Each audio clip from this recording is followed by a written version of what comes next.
Good day, everybody. Well, it's that time of year again. It's a little later this year, but it's that time of year again. Every year, we at least have one of these happen. And it's probably going to be an annual tradition like the big game that I'm not allowed to say due to copyright reasons from the National Football League Association. Okay, the big thing game in February, or the madness of this month for different kinds of balls, sports, sports, those things. But this isn't about sports. Obviously, this is a furry channel about furry news. So what is that annual tradition that we have on this channel? Well, to give you a hint, Oklahoma did it 2 times. They did it in 2023, they did it in 2024, and I was waiting for them to do it in 2025 to continue our little tradition. But they didn't do it. They did not try to write an anti-furry school bill. But another state did. Because if anybody can inspire the great state of Texas, it's that frying pan of a state that they wear on their head. That's right. Oklahoma did it first, Texas. Always remember that. You are second place. You're coming in. You're Johnny come lately. You're the new kid in town. Oklahoma trendsetted for Texas. I know I'm going to get a lot of hate for that, but it's true. And it's true, so you should thank Oklahoma for giving you the idea, I guess. So yes, ladies and gentlemen, yes, we are talking about another anti-furry bill under the guise of... We are talking about another anti-furry bill under the guise of school reform. But really, it's just trying to get schools to fund it, as we talked about during those particular interpretations of those laws. And I would highly, highly suggest you watch those first. There's going to be a bunch of videos that I suggest you watch during this, just to be aware. Obviously, if you want to, go back, look for the 2 Oklahoma ones. You just got to go back a year and in 2 years. But I recommend going back 2 years and then watching the other ones. So now this is the third one in so far a trilogy. No doubt that there's probably going to be one next year. Let's face facts. America is about its traditions. It's about freedom, but it's about tradition at the same time, somehow. Anyways, so the Furries Act bill from Stan Gerdez, Republican, Smithville, would prohibit non-human behavior in Texas schools, including but not limited to litter boxes, tails, leash collars, other accessories designed for pets, meowing, barking, hissing, and other animal noises, and licking oneself. So, you know me, though. I'm not a person who does just the salacious headlines and just leaves it at that, because that's not how I roll. I'm going to do the deep dive. You know it, because we read the bill in its entirety last year, and dang it, we're going to do it again this time. And trust me, I read it before I get on here, so I know what I'm going to rant about. And trust me, I think Oklahomans are actually better bill writers than Texans. At the end of this whole thing, that was my takeaway. So you're in for a real treat today. So if you got a sigh at the world, you might as well just look at it in the face. And as I said Oklahoma did it better because they were being subtle about it. This one, not so much. And it looks like my thing got off-centered a little bit. So let me bring this over so you can see the full headline. But basically, another this website here basically wrote about it and also talked about Greg Abbott, this governor of Texas, getting involved in it, which really didn't happen in Oklahoma, to be honest. In Oklahoma, it seemed like there was there was a state legislator who wrote the bill, and there was another state legislator who wrote the next year's bill. This time it was another representative, but then Abbott sort of tries to push privatized voucher schools and education, onto things, and trying to basically gut and defang, as it were, the public school systems. And, obviously don't let a good crisis, even if it's manufactured crisis, go to waste. And unfortunately, this time the governor jumped in on it and rode that train in.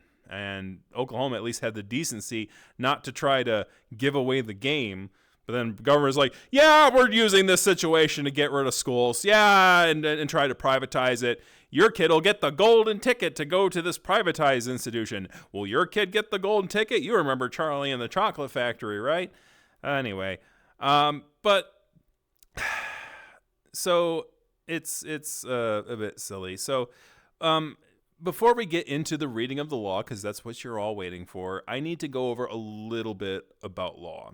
And I'm not a lawyer, and I'm not a lawyer. I'm not a thing, but I do study human history, or at least I study human history, but at least I have a knowledge of human history. And I also work in a technical field, which, when you're in a technical field, you understand the iterative process of, developing tools and developing processes, and, the best way to do it and not the good way the best way to do it is to work as a team and to kind of propose new solutions and then iterate those new solutions using those new tools to kind of help streamline processes, as it were. But you don't just throw a switch and do it. And unfortunately, my freaking group has sometimes done that to me, and it's frustrating. It's like, well, now we're gonna introduce this new tool. Ready or not, you got to use it. And it's like, oh God. All right, let's jump through another hoop that I got to do, and another thing I got to remember to my process. But at the end of the day, it's like you propose a new thing, and you propose where that process gets injected into the old process. You propose what steps get added, what steps get removed, and things like that. And then when everyone's like, okay, that's a good idea, let's implement it, you implement it, and lo and behold, the physical process changes in production, right? That same thing happens with law, and that's why I want to show you this diagram. If you want a general, broad thing before it, it's like, God dang it, bring it back up. But what I'm saying is, if you want a general idea of what a bill to a law is at the very foundational level, I know, a lot of my watchers are probably familiar with the Schoolhouse Rock classic, I'm Just a Bill. But I know that this is World in Review, and you may not, be privy to sort of like American law education and things like that. So I would recommend you pause the video, go watch that Schoolhouse Rock classic. You can Google it, write it up and say, I'm Just a Bill, Schoolhouse Rock, and you'll probably find the video about it. And it'll explain what a bill is, how it gets passed into a law. Basically, what we're talking about here is a bill. It's not the law of the land yet, but it's a proposal to amend the law of the land to be this anti-furry stuff.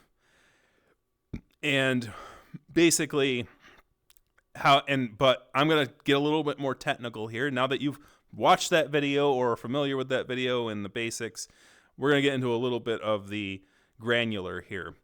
So let's say the red stuff here are laws. Right? The red boxes are laws. The bill is a separate entity in and of itself. So anything written down on the thing that we're going to write is not a law, is not the law itself. It will reference laws, and it will say, I'm going to change law A, section 1 of my bill changes law Z to add this stuff and remove this other stuff, or amend, as they would say. And then section 2 will amend this other part of this same law, et cetera, et cetera. A bill can also point at another law and say, well, I'm going to change A and B on this law, and I'm going to change C on this law. And laws can point at other laws for reference. So basically, the concept is law is production, and what is illegal and how the logistics of government work, or how legality, what's considered legal or illegal. And basically, the bill is just a proposal to update the code in production, if you're going to talk about stuff like that, and talking about it in a sort of a computer science manner. So when we go over this bill, I will kind of point out that kind of stuff. and point out this thing. Because the news, when I read this thing, I actually saw that some of the articles covering it, even though they weren't anti-furry, kind of got a little bit of the details wrong. They were like, well, it's going to propose that that furry stuff doesn't happen in schools, and it'll allow the DA to kind of enforce it from their bench and fine the schools. And that's true-ish.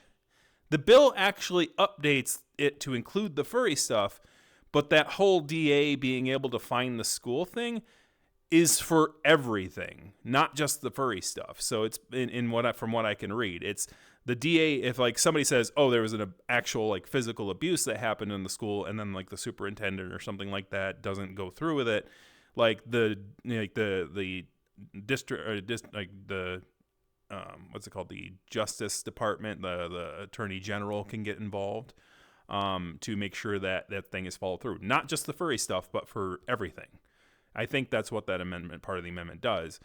So it's not just the furry thing, even though it happens to be being updated at the same time as the furry thing. They call that pig barreling, which is like when you're updating a part of a law with a specific purpose in mind, and then you're updating another part of the law that, does something else that isn't necessarily related to the bill that you're trying to run, but it does like update a process. They call it like pork barreling, I think it was called, when you're doing that kind of thing. But let's get into it. The moment that you guys have been waiting for. It's time to read the law, to read the proposed bill. And here we go. Grab a popcorn, grab a snack, because this is going to be probably a half hour. So I didn't tell you, this is what you came for. My pretty face is gone for a moment here. Anyways, a bill to be enacted. Entitled. A bill to be entitled an act. I don't know why he called it to be entitled.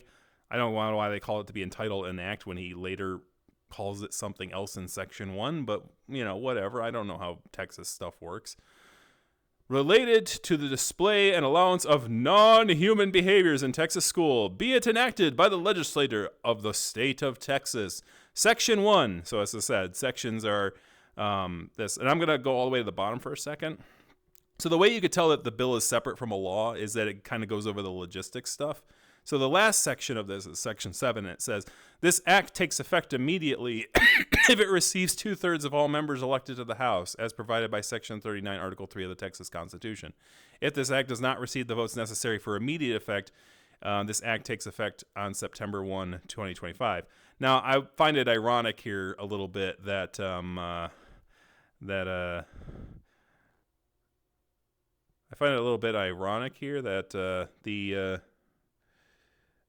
that basically and I realized that my camera was on fly mode still. So let me turn off that again, and you're going to see space, the final frontier. So we do have our fun here, and I should have turned the fly mode off. So I've got to find my building here. It's not that one. Where'd it go? Can I, come back?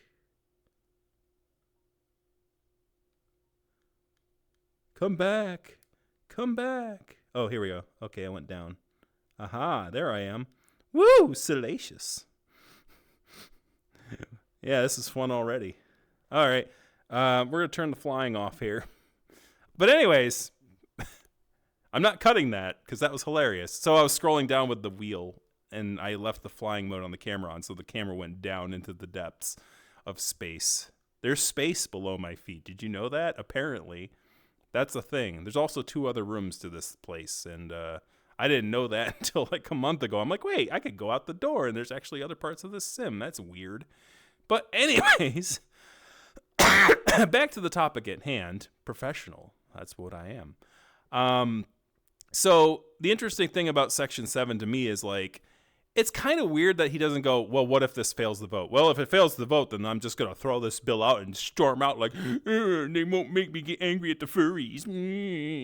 It's like, so what? Yeah. So, like, that's how you know a bill is not a law. It's like a law doesn't reference when it's going to be enacted, right? Anyways, let's get back to it. Not the chart here. So So section 1, this bill shall be referred to as the forbidding unlawful representation of role-playing in education, or FURRIES Act. Yeah.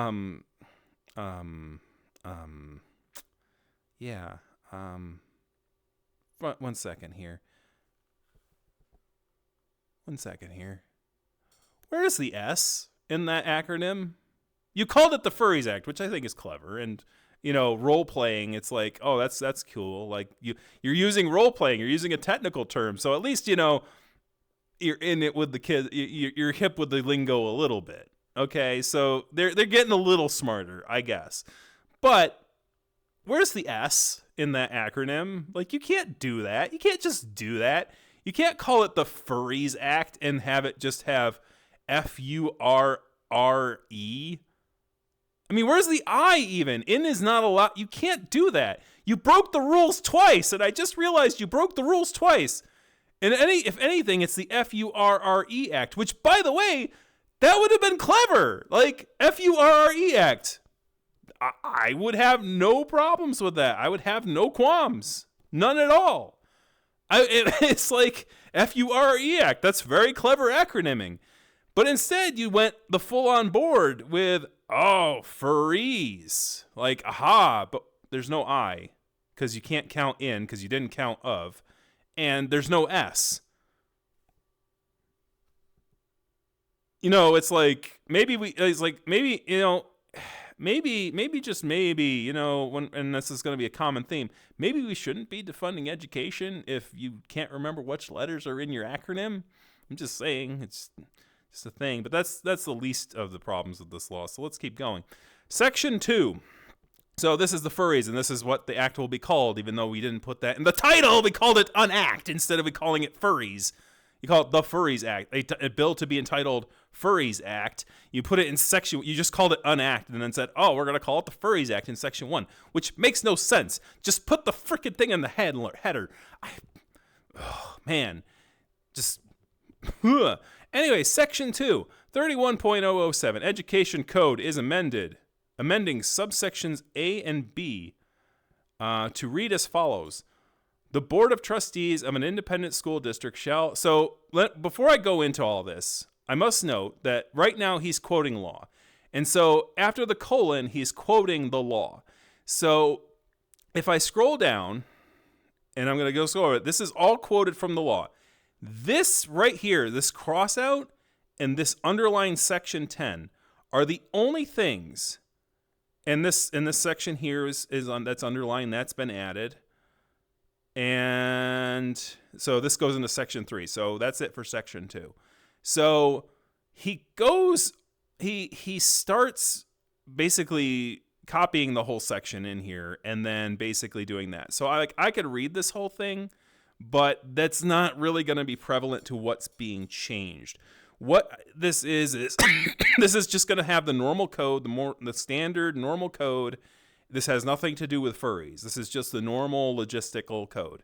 The Board of Trustees of an independent school shall, with the advice of the district level subcommittee under Chapter 5, Subchapter F, Chapter 11, adopt a student code of conduct for the district. The student code of conduct must be posted and promulgated at the school campus and made available for review at the office of the principal, in addition to establish the standards of conduct. So that's nothing new. They've always had to do that. Specific to the circumstances, according to the substantive under which blah blah. That's standard stuff, right? So this whole disciplinary thing here, right? Specific to the consideration will be given as in factor in each decision concerning suspension, removal of disciplinary education, expulsion, or replacement in juvie justice alternate education program, regardless of whether the decision concerns a mandatory or discretionary action to self-defense, intent or lack of intent at the time the student engaged in the activity, a student's disciplinary history, a disability that substantially impairs the student's capacity to appreciate the wrongfulness of the student's conduct, a student's a student's status of in the conservatorship of the Department of Family and Protective Services, which, by the way, is what this law kind of covers a little bit. This is the code of the family. This is the education code, and So it is interesting that they have students that are in conservatorship of the of the Department of Family and Protective Services. It's like, do students actually get involved in that activity? That's kind of weird to me. And why would that have an impact on the disciplinary action that the committee has taken? Like, if a student who's part of the conservatorship does something bad, you would hope that they would get punished more because they should know the rules more than anybody else. You know what I'm saying? I'm hoping that's what it means. It doesn't really necessarily mean that it'll be weighted positive or negative. But anyways, this has nothing to do with the furry thing. A student's status as a student who is homeless. And why does that happen? Like, okay, I gotta pause for a minute. What does being homeless have to do with how much weight of discipline you're going to get at the school with expulsion and with like suspension and any of that? And which way does it work? If the student's like, well, that student lives in a mansion, so we can't punish that student, but that student out there, that student lives on the streets, so we're going to punish them severely. Or is it the other way around? I don't know. Why should that weigh on any sort of punishment decisions? I don't know. But by the way, that's not this guy's law. That's not this guy's amendment. This exists already in the law. Like, this is part of the law of the state of Texas, of this Texas code. So this is already in stone, even though it's weird. He's just echoing this back so that you have some context to the changes that he's making to the law. Provide guidelines that set length terms, removal, expulsion, address the notification of a student's parent or guardian, violation of the code and command. So if you be furry in school, because he's adding this to this, they'll let your parents know. Removal to a disciplinary alternative education program, expulsions, prohibit bully harassment and making hits and making hit lists, and ensure that district employees enforce those prohibitions. Provide as appropriate students at each grade level, including options for managing students in the classroom, on the grounds, and on a vehicle owned or operated by the district, in other words, the buses, disciplining students and preventing or intervening in student disciplinary problems, including bullying, harassment, and making hit lists. So the original bill would say and 9 would be the last thing. Including an explanation of the provisions regarding refusal of entry or to rejection from the district under section and including the appeal process under section H. And he does the and, prohibit any non-human behavior by a student, including presenting him or himself or herself on days other than exempt days, and they go into that a little bit later, because I know all y'all furries are going, what about Halloween? Well, at least this bill maker did take that into consideration, and that's one of the exempt days that he goes over adding later. As anything other than a human being. And then it's like B in this section, bullying is meant to be assigned by section B, harassment is section. So like this is 10A, and then it goes into B. So basically he adds doing furry things on days that are not exempt as being a situation or an issue. I don't think this was the right place to place this. He should have placed it under D, and he should have said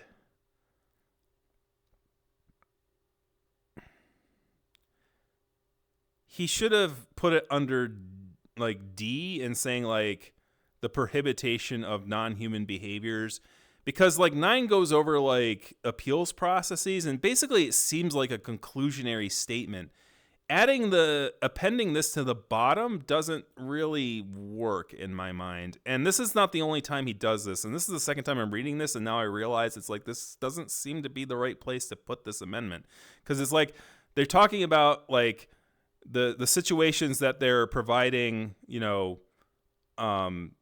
prohibiting bullying, provide appropriate levels and methods. Like he probably should have put it under like there, but then, I mean, I guess it's fine. It's just not great.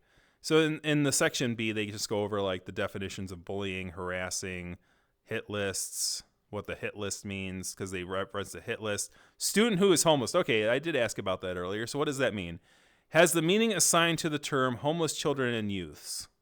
okay, so basically they're talking about like, children who are homeless, and that weighs on the disciplinary thing. I don't know whether that weight is positive or negative, by the way. It doesn't really explain that. But that's not this guy's law. That's not this guy's problem. That's a previous thing.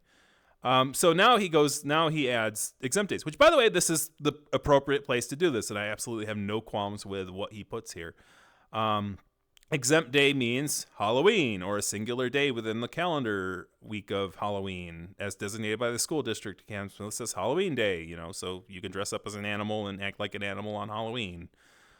B, school dress up or activity days under which the students are encouraged to wear costumes and garments that are otherwise different from the school district's normal dress code, provided that there are no more than 5 such days in a school year. The theme is based on an era in human history, a specific holiday, or a specific school event. And 3, the theme of the day is not solely or primarily related to the history or celebration of a biological or artificial species other than Homo sapiens. So ladies and gentlemen, you cannot have February, okay? You cannot dress up as a kangaroo in February. That's not allowed because it's not a holiday about Homo sapiens. I mean, that's kind of the weird one to me. It's like no, there's no furry holiday. Like, when did we get a holiday? Like, anybody? Bueller? Anybody? When did we get a holiday? Like, when's the dress up as a furry day? Like, it doesn't exist. So, like, I'm worried about the school making a furry day, even though it doesn't exist. I mean, but if you want a furry day, like trying to make a law going, I don't want a furry day in school, is a way to get a furry day, I guess. I don't know. Like, no Protoss, not Protoss. What the heck are they called? that's a StarCraft enemy. Oh God, why can't I remember the name of the dang thing? I'll remember it at some point in here. No Crux Day. No Circle Day, no cheese wedges, no wearing cheese wedges, even because it's a Texas bill, not a Wisconsin one. In Wisconsin, you can absolutely wear circle costumes. They will appreciate your wedge face. Anyways, going off on my silly tangents again. So basically, no furry days. All right, C, a day which a student is meant to rehearse, perform, or attend an event that would otherwise require the student to dress in costume if the student is a school mascot. So in other words, yes, they thought of that. So good on the lawmaker for thinking it's like, yes, if a school mascot is an animal character, then yes, you may dress up as an animal character if they are designated to do so, which sounds very lesbian. It's like, if you better not dress up as the school mascot on a day that you were not told to dress up as the school mascot, or you're a furry. Anyways, a student mascot involved in a district-funded or sponsored theater organization. So if you do Midsummer's Night's Dream and you're playing as a jark arse, not as your law representative, but as an actual jark arse, then it's all good if you're doing it for a play. 6, non-human behavior. So they define non-human behavior. Here we go. What does it mean? Means any type of behavior or accessory displayed by a student in which a student other than behaviors or accessories typically displayed by a member of the Homo sapiens species, including, so here's the non-human accessories. Using a litter box for the passing of stool, urine, or other human byproducts. In which, by the way, this is the thing that stymied these rumors back a long time ago. And since then, it has come to the attention of people that some schools were bringing in cat litter in case the bathrooms were inaccessible because of a school shooting or stay-in-place situation. That's what it's there for.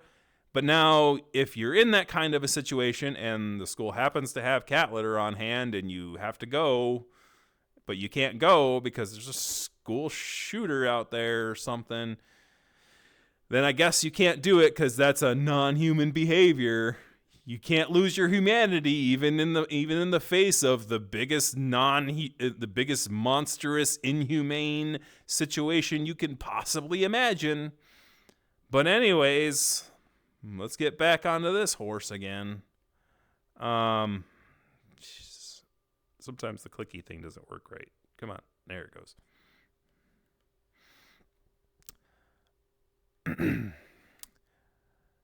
Using a cat box, the passing a stool. We talked about that. Anyways, a personal or outward display, except during a school play or by mascot, which you already covered. By the way, you don't have to cover it again. Through surgical or superficial means. So it's okay to get surgery done for mascot. That's dedication.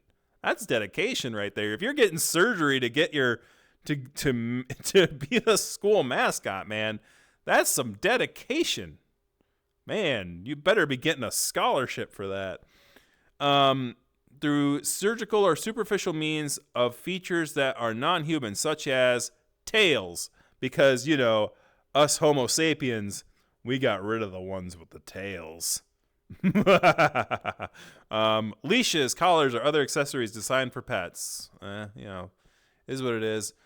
Fur other than natural occurring human hair or a wig made to look like human hair. Why would you, is human hair called fur in some cases? Artificial animal-like ears, or, so this one just takes the cake. I don't know what to make of this one.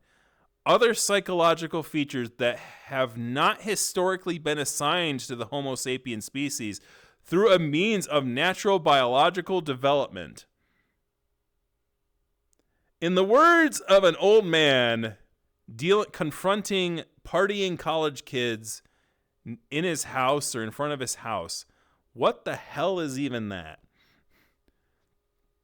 I don't know. That sounds like some shade that a mean girl would throw at you. It's like, oh, honey, oh, that thing you're wearing, it is certainly other psychological features that have not historically been assigned to the Homo sapiens species through a means of natural biological development. What does that even mean? What does that even mean? What other features that have not been historically assigned to the Homo sapiens species other than, you can't just say other. I mean, I can think of maybe something like a harness, a horse, like a saddle, maybe we wear clothes, right? It's was that assigned to us via a natural biological process? We literally play Buffalo Bill with other species and go, you better push the lotion on the skin unless you get the hose again, and we're gonna wear your skin. We shear sheep, right? Was that a natural biological process? Is that we're wearing clothes? I don't I guess that's what they mean by that. I don't know. That is such a weird phrase, and it's I guess it kind of is a little clever, but at the same time, it's I don't understand. Anyway, if you have a thought about it, put a comment in the comment section. All right, next, barking, meowing, hissing, or other animal noises that are not human speech. Meow. Don't go meow, you'll get expelled. Anyways, next, licking oneself or others for the purpose of grooming or maintenance. So this one has a flaw, and I will explain this flaw to you right now. Let's say you're in the cafeteria. Let's say it's lunch period. Let's say you brought in a Sloppy Joe sandwich. The sloppiest of Sloppy Joes. You brought it in, right? Let's say you brought it in, and you pick up the Sloppy Joe, and you put it in your mouth, and you go, nom, nom, nom, nom, nom, nom. And you go, oh, dang it, I got Sloppy Joes on my wrist. And then what do you do in that case? What do you do when you got that juicy meat juice from the Sloppy Joe on your wrist? What do? Do you grab a napkin and wipe it and spread that meat juice all over your wrist and sliminess and stuff like that? I mean, you got some of it on the towel and it came off. I guess that's the proper way to do it. No, you take your tongue and you go, I got to do it officially here, all right? We have the expressions. We can do this. Ready? We're going to do this. You take your tongue and you go, that's some good sloppy Joe, right? And then you take your washcloth and you go, right? And then it's clean for now. Go wash your hands later, please. But it's clean for now, and you can continue eating until the bell rings, and between classes you wash your hands because you don't want your saliva, tongue, your thing. But it's better than smearing the sloppy Joe with just a towel without licking yourself first. That, ladies and gentlemen, is using your tongue to groom yourself. You know, the thing that the law guy just banned here in Section D. You can't do that. Now, if you get sloppy Joe on yourself, you're going to have to use it. You're going to have to go to the bathroom immediately, or like use the towel and then go to the bathroom immediately. You can't lick food particles that have gotten on your hands because you ate like an animal. You animal. You can't do it because that's non-human behavior. Licking your hands when you got things on it. And by the way, like, what if you're having tacos, right? Like who doesn't lick their hands when they're eating tacos? Like, who doesn't do that? I don't want to know the person that doesn't do that. You have to lick your hands when you're eating tacos. You get the freaking meat juices, and you get the freaking like tomato juices, and you get like the freaking sour cream. Like, it gets all over the place. So you gotta like get your hands a bit. It's a messy food. You got pizza. You eat the pizza with your hands. You might get sauce on the hands. Like, licking to groom yourself is an animal thing. It's a human thing. Why are you saying it's not a human thing? Now, if you're saying don't lick, like you should have, like, here's the thing. If he said something other than your hands and wrists, right? If you're grooming your hands and wrists with your tongue, fine, when you're eating. Now, if you're licking your like down here and you're licking your leg, right? That's a little bit different. Okay, that's a little weird. But like, it's like, now they're like, well, obviously people will use discretion when doing that. But it's like, you don't know. It's the letter of the law. That's what you're doing. You're doing it for grooming and maintenance. That's licking your hands when you're eating messy foods is doing that. All right, so let's move on. So the definition of a human being, meaning a biological entity that belongs to the species of Homo sapien. Because we got rid of those other groups of human beings a long time ago. Anyways, like, you know what a human being is, but obviously we have to define it. Biological, the species of being Homo sapiens. Now, obviously, so like he's talking about the physical aspects. The interesting thing about human beings is like we're the only cognitive species in this planet. So like having other species in fantasy that are cognitive functioning, obviously that like goes like, that gets like, what is human? Like, what is to be human? We'll go over that a little bit later. So we'll come back to that. All right, so that's it for section 2. Did you enjoy yourselves? I hope you did, because there's a few more. This one's pretty short. Section 37.02 of the Education Code is amended by adding subsection F to read as follows. Limiting a student to engaging only in human behaviors is not a violation of this section. So I would actually have to go and read the context of this one. So this is weird and interesting because, like, he does this, and it's weird. For section 2, he actually puts in, like, the full body. He gives you the full body of unadulterated stuff. So you get a good idea of the context and how it's being changed. And then he finally, at line 16, goes, here's what I'm changing. And then back at this like line, like this page, he goes into this, and he like has this page 4, line 10, and etc.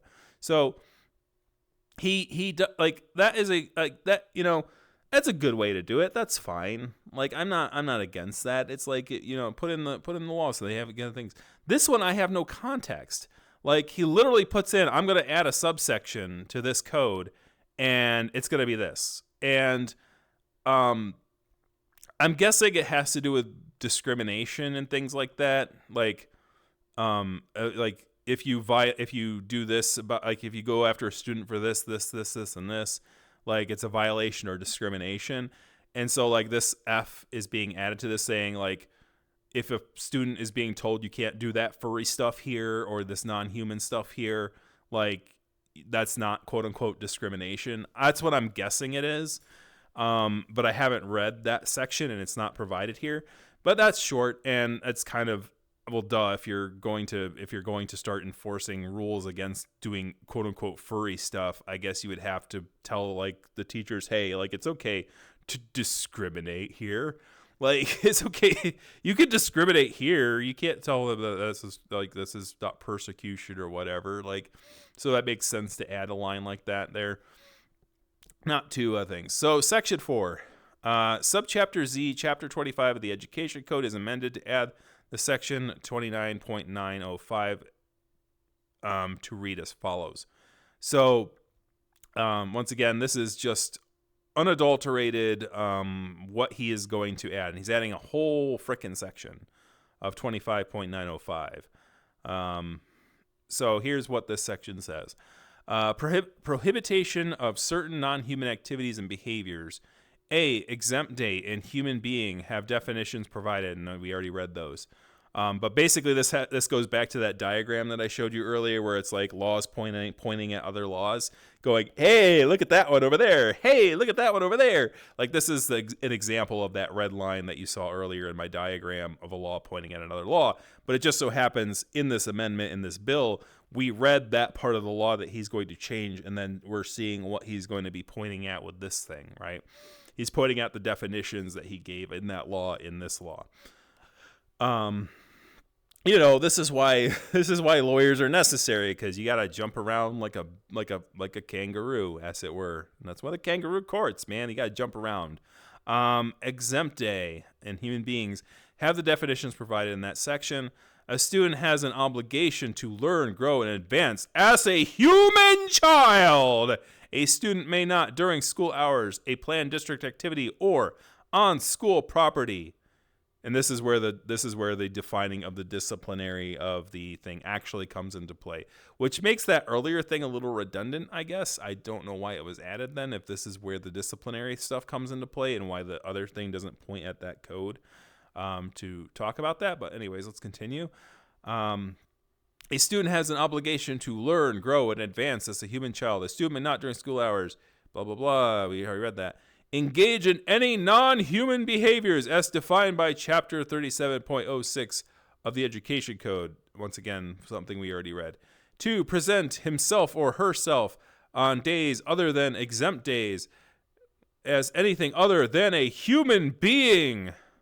C, a student or group of students may not create an organization under Subchapter E25 Education Code for the purposes of circumventing the regulations in this chapter, unless the organization is federally recognized. Well, isn't that interesting? A federally recognized furry organization? Really? I mean, why put that idea in our heads? Thanks, lawmaker. Like, and by the way, like, what, like, why? Like, if you're going to be like, furries, we don't want furries in our Texas schools, why the heck do you care what the federal government has to say? Aren't you from Texas? Texas? Aren't you from that state that's like, oh, crap, what the fucking federal government is? We're the Lone Star State. We go it lone, baby. Like, what is it? Like, why is it that you're like, well, if hey, you know, if the furries could get a federally recognized organization like education chapter group, I guess there's nothing we could do about it, guys. There's nothing we could do about it. It's weird. Anyways, so then it goes section 5. So that was section 4. They added like the disciplinary things and like furries don't undo this. Now I'm gonna take my silliness hat off for section 5 because I don't like section 5. And I'm gonna just go over a little bit because I read this one, and this one is the one that set me for a loop. This is not what he did in section 5 is not cool. It is abysmal law writing and basically an affront to what was originally in this law.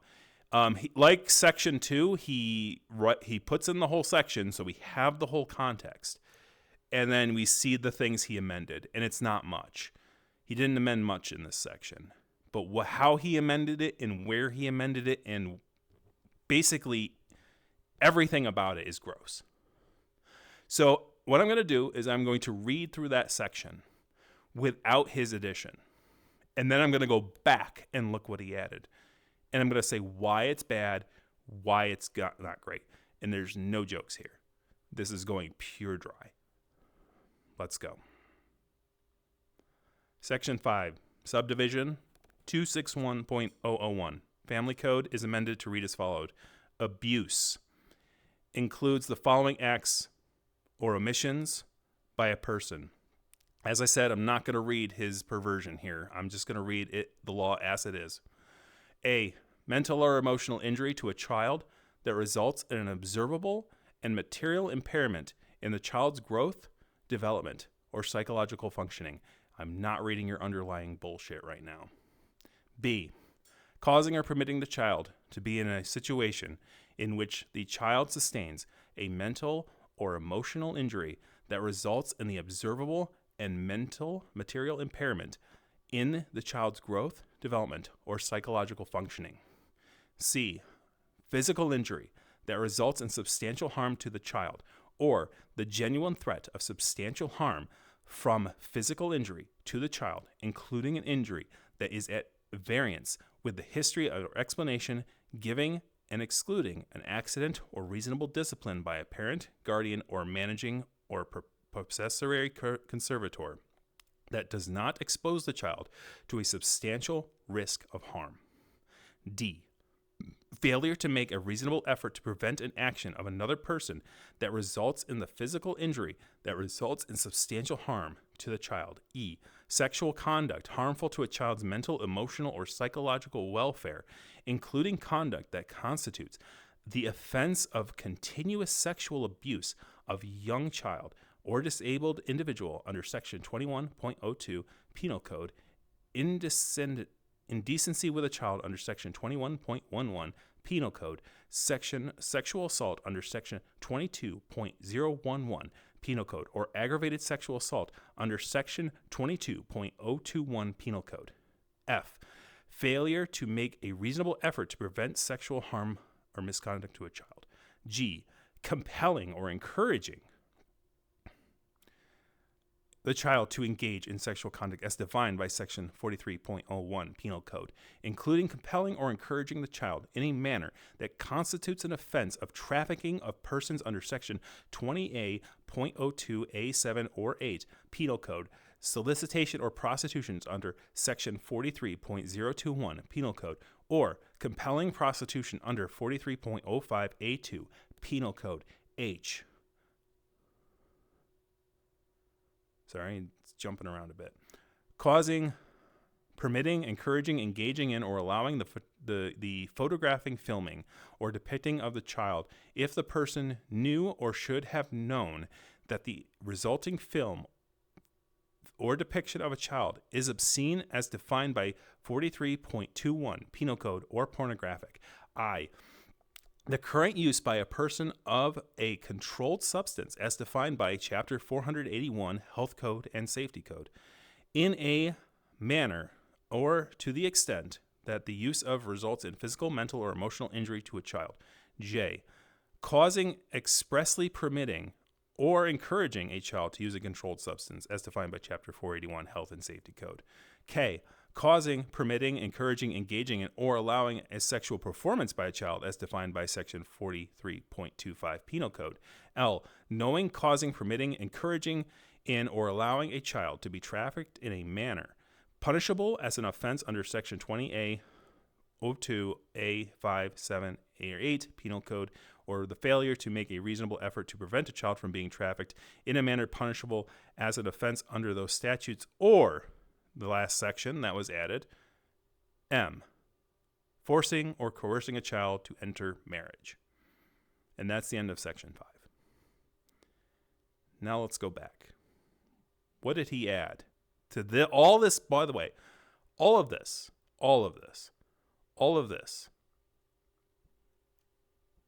anyone of any political spectrum can agree that that is foundational law. That is the bare bones bedrock of a law that any decent human being can agree with. Like, you could ask the entire Nolan chart, the entire Overton window, like that is well-written law about a situation that there absolutely should be laws about. Like, that this is the definition of abuse. That, what I read, is what is in the law. That is the law and the definitions of abuse. No one would argue with that. From Hitler to Gandhi, no one would have any problems with laws like that. But here he comes. Here comes this representative, this lawmaker, with his big old spray paint can, shaking it up, and going right on the law in a vandalistic, disgusting, despicable amendment to this section. Let's read it with the nonsense. Let's go back to the beginning. Abuse includes the following act or omissions by a person. A, mental or emotional injury to a child that results in an observable and material impairment in the child's growth, development, or psychological functioning, including in an educational setting, allowing or encouraging the child to develop a dependence on or a belief that non-human behaviors are socially acceptable.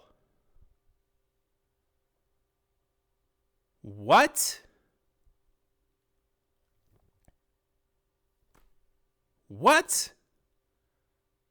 Like, no, like, that's not the definition of it. Like, in an educational setting, like, so if this is abuse and you're saying it's abuse in an educational setting, shouldn't it be abuse if it's not in an educational setting? Why that stipulation? Like, there's a thing about good law writing, decent law writing, that is vague yet specific. And unfortunately, like, as time goes on, unfortunately, you have to define it even more, right? So Section A is, like, pretty broad, right? It's like, it's broad, but it's very specific. It's like, if something causes mental or emotional injury to a child that causes impairment of the child's growth, dimension, and psychological functioning. That's very to the point, but it's somewhat vague. There's many different situations and many different things that could cause that.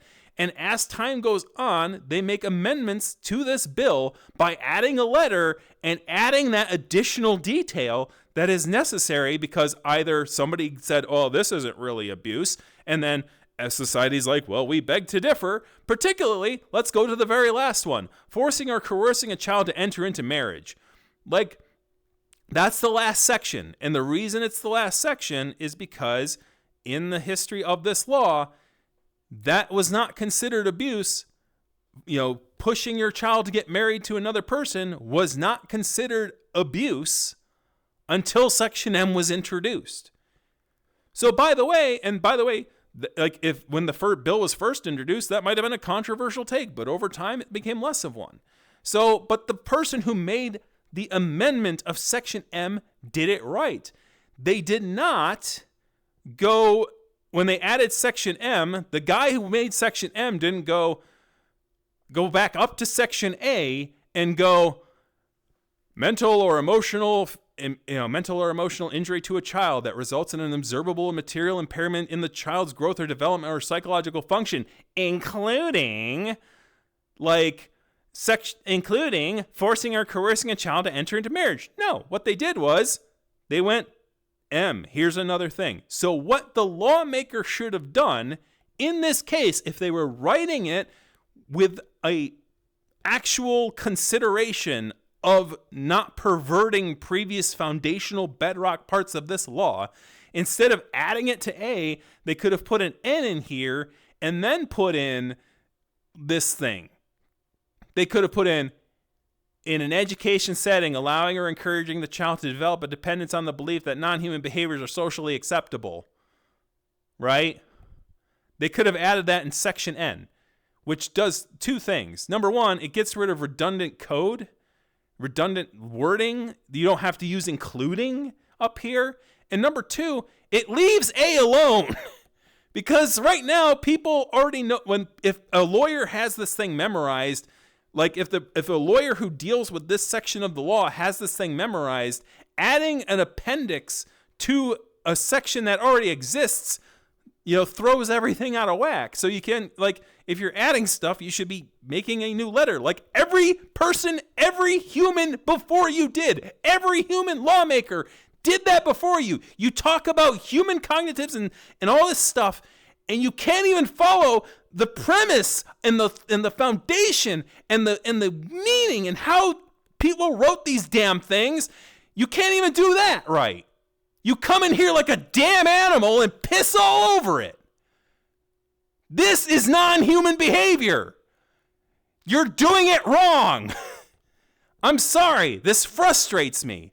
What if every freaking human who came in and made this law did law this way? What if it became, if this Section A became a run-on sentence, like mental or emotional injury of a child that results in the observable or material impairment of the child's growth, development, and psychological functioning, including causing or permitting the child to be emotionally, including physical injury that includes, including failure to, including.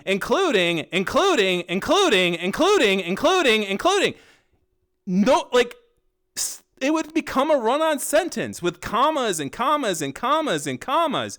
It would be, this is why the reason the law is split out this way is so that people can do this stuff that you're doing up here. I'm going to reference subdivision 26.1.01, because if you make this a run-on sentence, you're going to break things.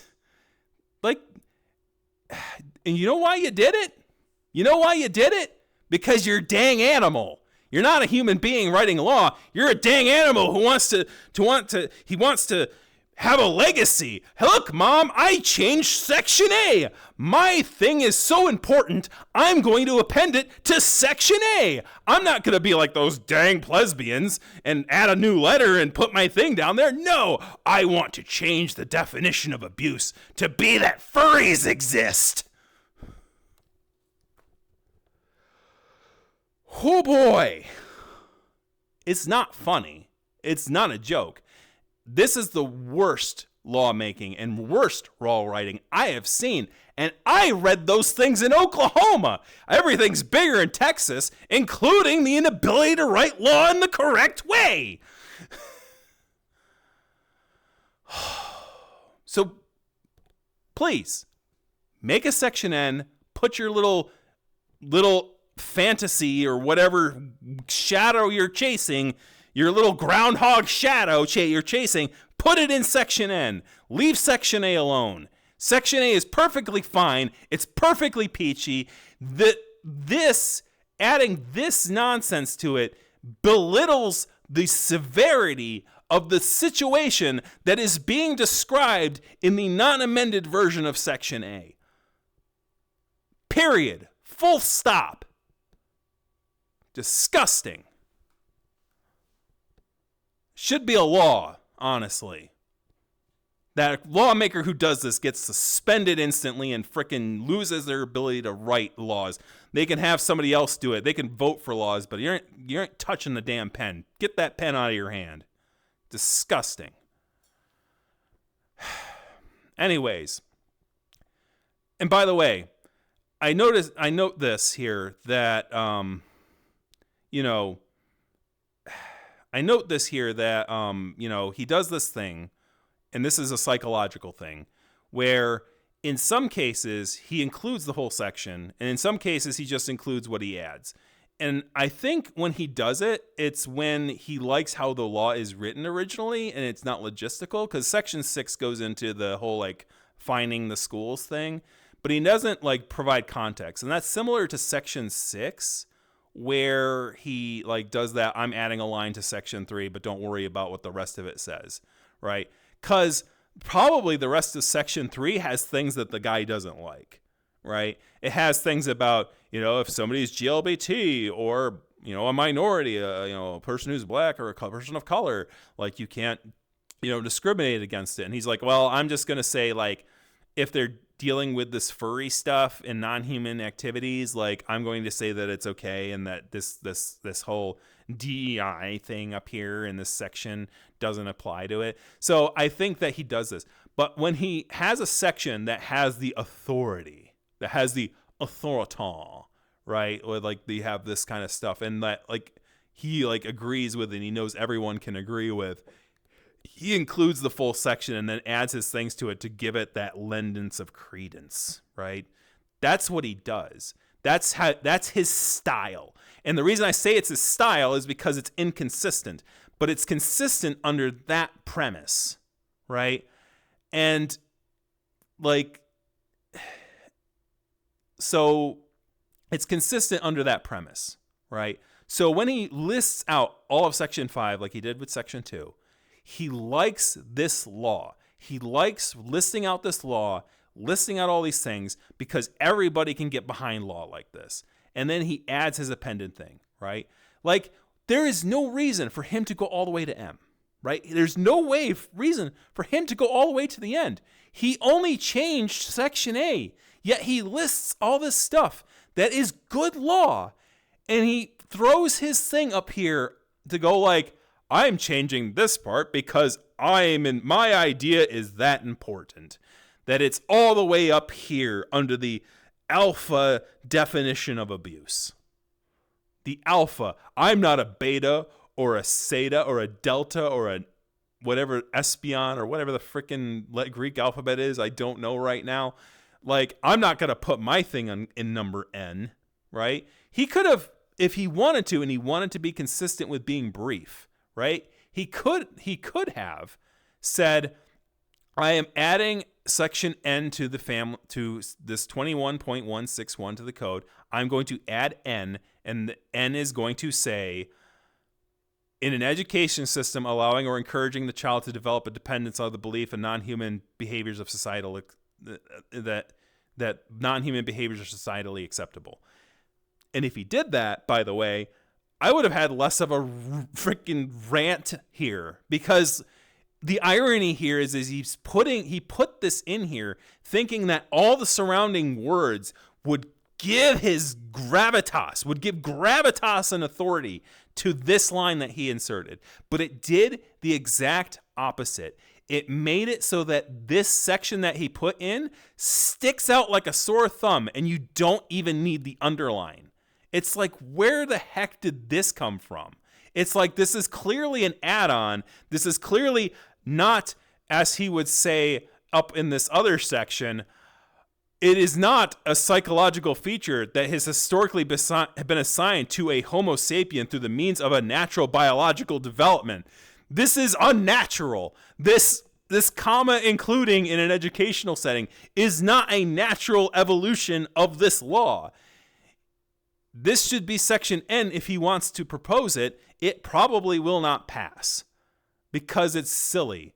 Why would something be abuse in one setting and okay in another? None of these things in here, in this law, say that in an educational setting, physical injuries that result in substantial harm to the child is bad. No, it says it's bad everywhere. It doesn't have to say, it doesn't matter if it happens in a car. It doesn't happen if it's in a bar. It doesn't matter if it happens here or there. It doesn't matter if it happens anywhere. It's always bad. Aren't you understand? It's always bad. Gert Gerdez, my man. What the heck?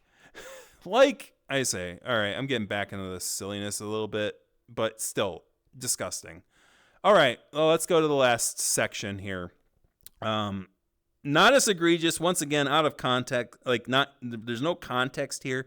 But I'm guessing that this is just adding additional powers to the judiciary in the state of Texas to enact to enforce these laws via the Justice Department. But this basically, this is where I said the journalist got a little confused that this has anything to do with the furries. I don't think it does. I think he's just adding additional powers to the Attorney General. So basically the section goes, Section C, D, and E, and F are being amended and added to this 26.011 in the Educational Code. C, a complaint who has a reasonable belief that a school or district or employee of the school or district is committing a violation of 29.9051 or Section 21.0031G Educational Code or Section 21.60061 Educational Code, if any violation is covered by Section 26.001A Family Code, may also choose to file a complaint with the Attorney General. If the Attorney General, D, if the Attorney General, it's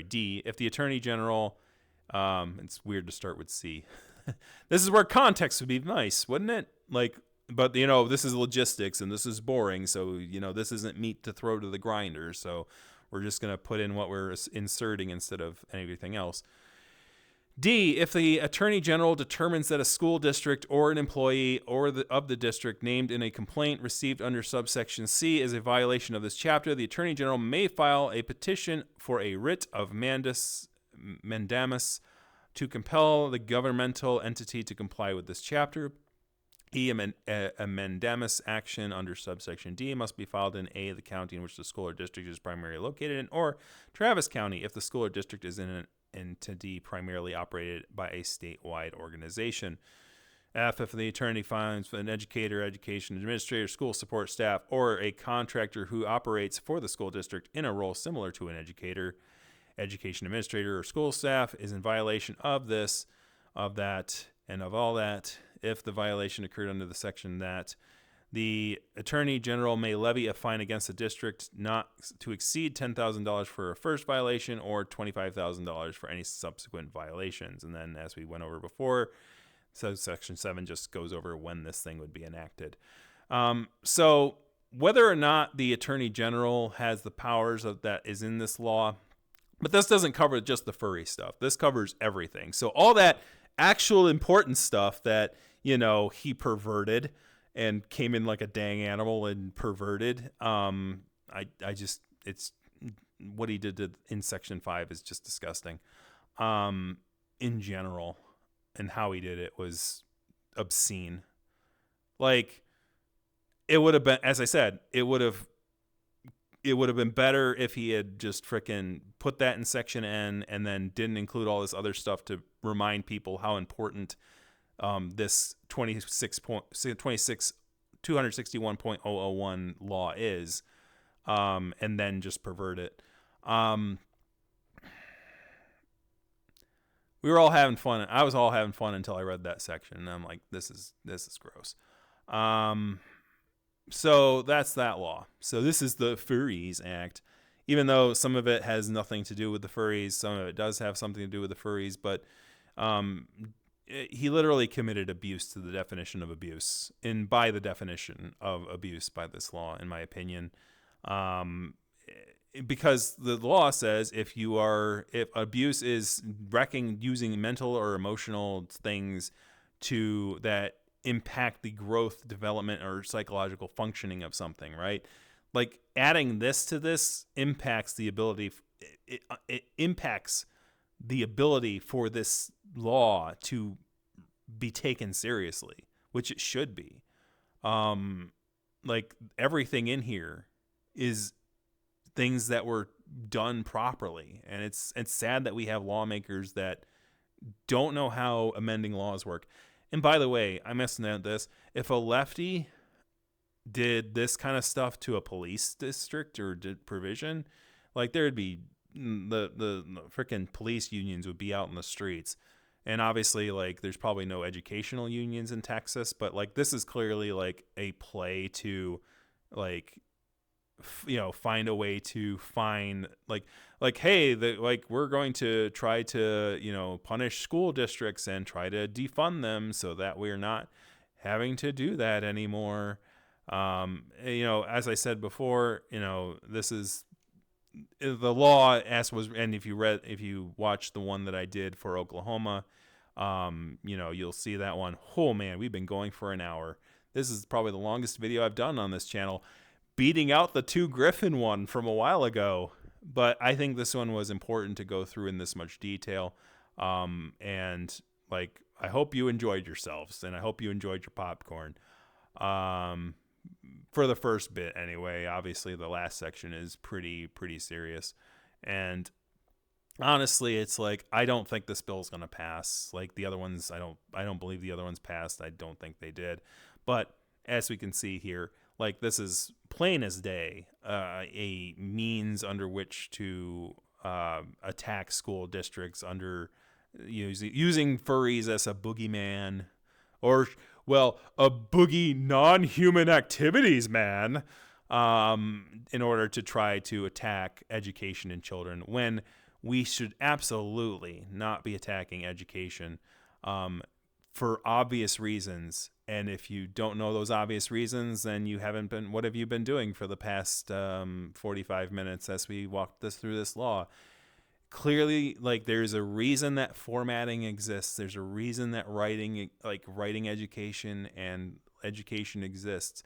And it's to make it so that we are doing things in a way that is ethical and sound and understanding.